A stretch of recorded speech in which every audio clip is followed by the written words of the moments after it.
আসসালামু আলাইকুম, আপনারা কেমন আছেন? আজ বৃহস্পতিবার 13ই জুন 2024। আমরা আছি ঢাকা উত্তরা তুরাগ থানা টেকপাড়া। বৃষ্টির জন্য আমরা সময় মতো আসতে পারি নাই। যাই হোক, জায়গাও ছোট, তো অনেকের মধ্যে অনেক প্রশ্ন আছে। আপনারা আবেদন করেছেন যে আসলে কতদিন পরে পাবো, কি পাবো না পাবো, একটা নিজের কাছে প্রশ্ন আছে। প্রশ্নগুলি করবেন। আমি আমার কথাগুলি বলছি। অহিংস গণ অভ্যুত্থান বাংলাদেশ আসলে কি করতে চাচ্ছে, এটা কতটুক যাবে, তাই না? বিষয়টা হচ্ছে যে স্বাধীনতার 53 বছর পরেও আমাদের বাংলাদেশের 18 কোটি মানুষের মধ্যে শতকরা 73 জন মানুষ পুষ্টিহীন। 5 জন শিশুর মধ্যে 1 জন শিশু রক্তশূন্য, 3 জন নারীর মধ্যে 1 জন নারী রক্তশূন্য। এটা কি কত কষ্টের কথা, এটা কি জানেন? পুষ্টির অভাব হলে মাথায় বুদ্ধি হয় না, শরীরে শক্তি হয় না, কর্মক্ষমতা থাকে না। পুষ্টির জন্য প্রত্যেক দিন প্রত্যেক মানুষকে 1 গ্লাস দুধ খেতে হয়, একটা ডিম খেতে হয়, 30 গ্রাম মাখন চর্বি জাতীয় খাবার খেতে হয়, 60 গ্রাম মাছ মাংস, 100 গ্রাম ফল, 200 গ্রাম শাকসবজি, 300 গ্রাম চাল আটা খেতে হয়। যে খাবারের কথাগুলি বলা হচ্ছে এগুলি কিন্তু দৈনিক 276 টাকা খরচ হয়। 276 টাকা মানে মাসে কত? 8,200 টাকা। তো একটি ফ্যামিলিতে যদি 5 জন সদস্য থাকে, সেখানে খরচ হয় 41,000 টাকা শুধু খাবারের জন্যই। ওষুধ, পোশাক, শিক্ষা সহ অন্যান্য খরচ তো আছেই। শতকরা 73 জন মানুষ এই টাকা জোগাড়ও করতে পারে না, বিধায় পুষ্টিও পায় না।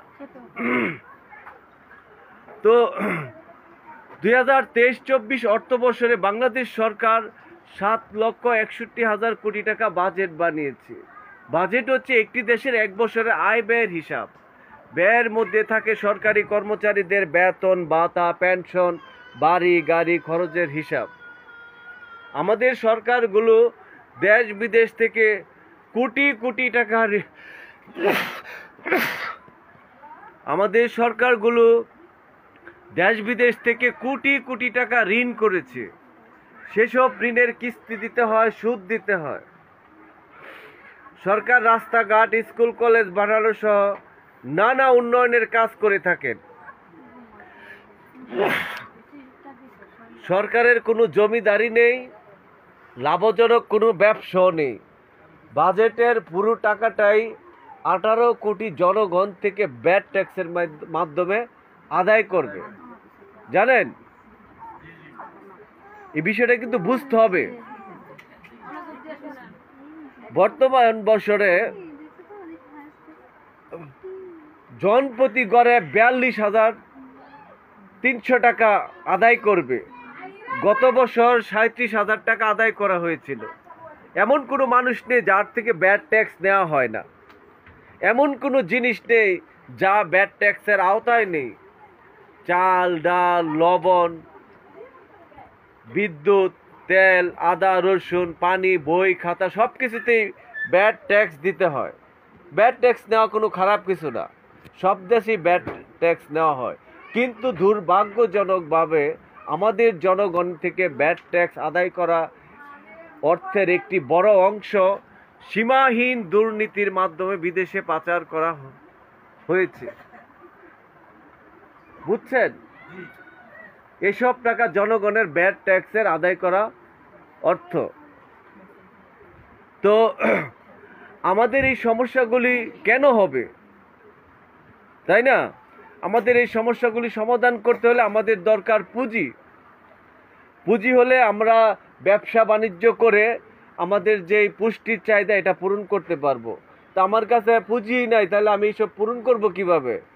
আমি ওই যে তরকারি যতটুক পারি জীবন বাঁচানোর জন্য এভাবেই তো আমার চলতে হয়, কিন্তু পুষ্টির যে চাহিদা এটা কিন্তু আমরা পূরণ করতে পারি না।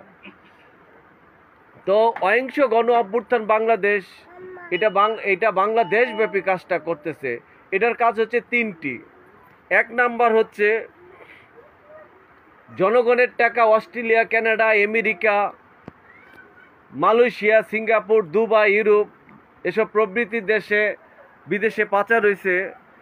দেশের ভিতরে আছে 88 লক্ষ কোটি কালো টাকা। তো এই যে প্রবাসীরা বিদেশে যারা আছে তাদের এটা তালিকা করতেছে। 2 নাম্বার হচ্ছে যেহেতু এই টাকার মালিক হচ্ছে 18 কোটি জনগণ, শতকরা 10 জনের ঋণের আবেদন নেওয়া হচ্ছে। শতকরা 10 জনের ঋণের আবেদন নিতে পারলে 100 জন মানুষ জানতে পারবে কি এই জন্য 18 কোটি থেকে 1,80,00,000 ঋণের আবেদন সংগ্রহ করা হচ্ছে। 3 নাম্বার হচ্ছে আইনের দ্বারা গঠিতব্য সংসদে একটা আইন পাশ করা হবে।